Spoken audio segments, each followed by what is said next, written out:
With over 200 people still in jail after Monday's arrest, and with a massive police presence in the street, the Poor People's March prepared to set out and braced for the police response.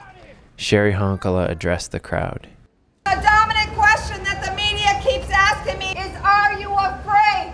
And the answer is no! I am not afraid. What I'm afraid of is if we continue to let our voices be cut off. What I'm afraid of is people continuing to die on the streets of Minnesota because they're homeless. This is what I'm afraid of.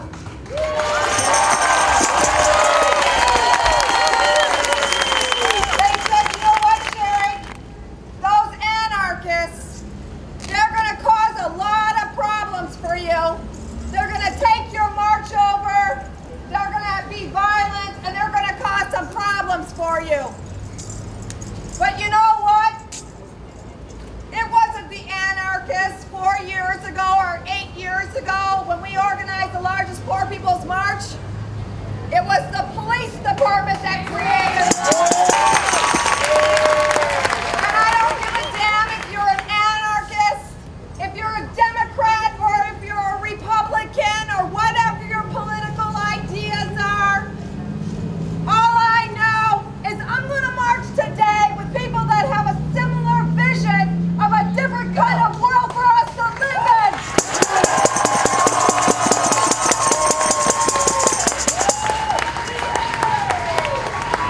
A diverse coalition rallied together under the banner of the Poor People's Economic Human Rights Campaign. My traditional name is Nigan Nawiwidan, or Thunder Before the Storm. My colonial name is Clyde Belcourt. I'm founder and national director of the American Indian Movement. I'm here to stand up to this George Armstrong, Custer Bush frontier mentality and John Wayne McCain frontier mentality that exists here in America today. We stand with the people. And if we don't do that, there will come a day when we'll need a permit just to leave our home to go to something like this. The protesters pledged to be nonviolent, but riot police rushed into the rally to arrest an indie media reporter. Peaceful protest! Peaceful protest! Peaceful protest! Peaceful protest! Peaceful protest! Take your guns and go home. Bye. Take your armor and go home. Go home. Bye, bye. Bye. Protesters backed the police out of the park, but they made 2 more arrests, tasing one man as he lay immobile on the pavement. He's not resisting! He's not resisting! While independent reporters were being arrested, Fox News arrived, embedded with the Minneapolis police.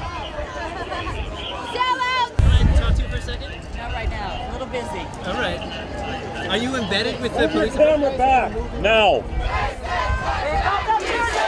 The march disengaged from the police and wound through the city, pausing in front of the jail where hundreds of protesters remained incarcerated. Reverend Bruce Wright with Refuge Ministries, and I'm with the Poor People's Economic Human Rights Campaign, the Tampa Bay chapter of it.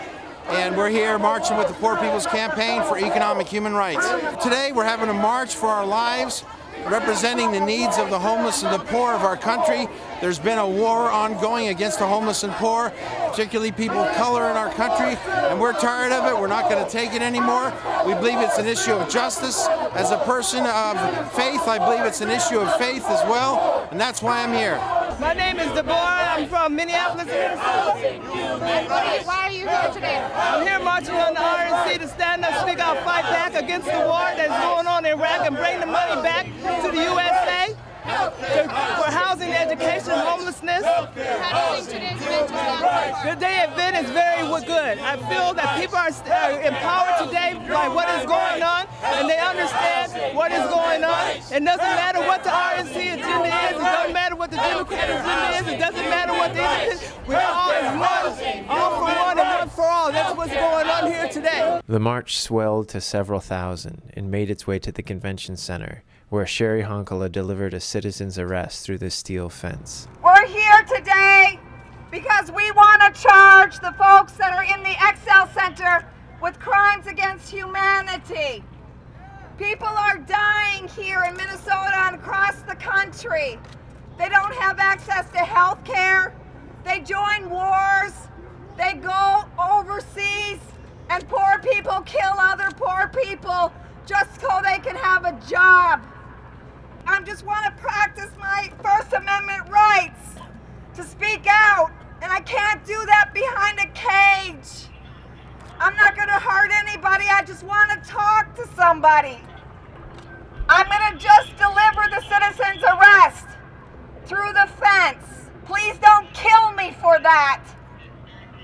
It's a piece of paper and it's an American flag. The whole world is watching. As the march ended, the police gave an order to disperse and quickly moved in to clear the streets.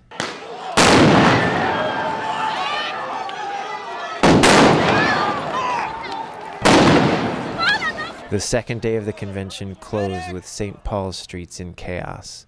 Protesters once again brought their demands to the Republicans' gates, and the police once again responded with tear gas, tasers, and arrests.